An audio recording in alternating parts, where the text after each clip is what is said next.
In every life, there is a mountain.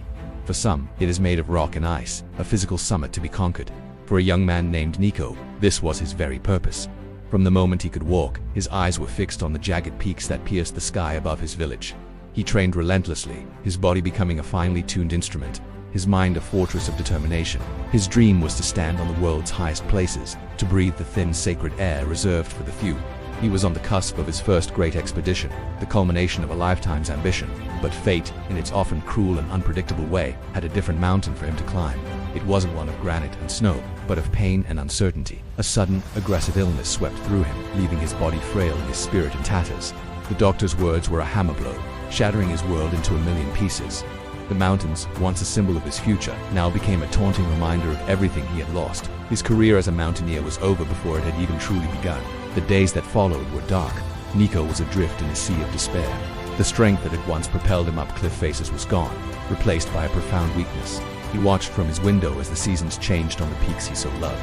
Each sunrise a painful reminder of a life that was no longer his. The world felt gray, muted. His friends would visit, offering words of encouragement, but they couldn't understand the void that had opened within him.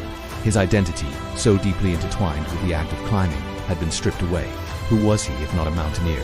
But even in the deepest valleys, a flicker of light can persist. During his long, grueling recovery, Nico began to read.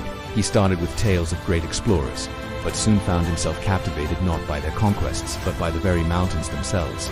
He devoured books on geology, on the ancient forces that shaped the earth, on the secrets locked within layers of rock. A new kind of curiosity began to stir within him, a spark in the darkness. The mountain was no longer just a summit to be reached. It was a story to be read, a history to be understood. This spark grew into a quiet fire. The physical training was replaced by intellectual rigor. His slow, painful steps of recovery were mirrored by his academic journey.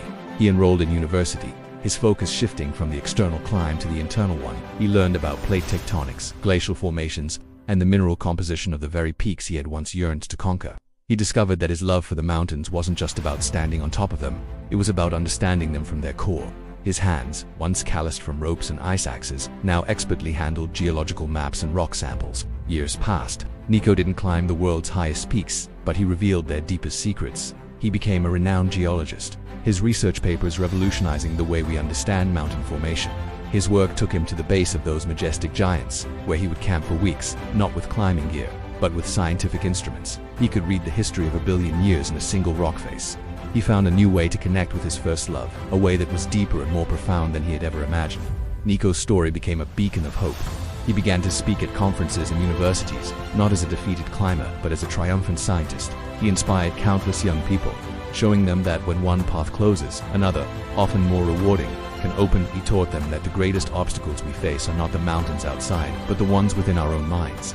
His illness had taken his dream, but in its place it had given him a new purpose. He never reached the summit he once aimed for, but he moved the mountain itself, changing the landscape of scientific knowledge and inspiring a generation to look at the world and their own challenges in a completely new way. Words are powerful and make you go forward. Thanks for watching. Please like, comment, and share.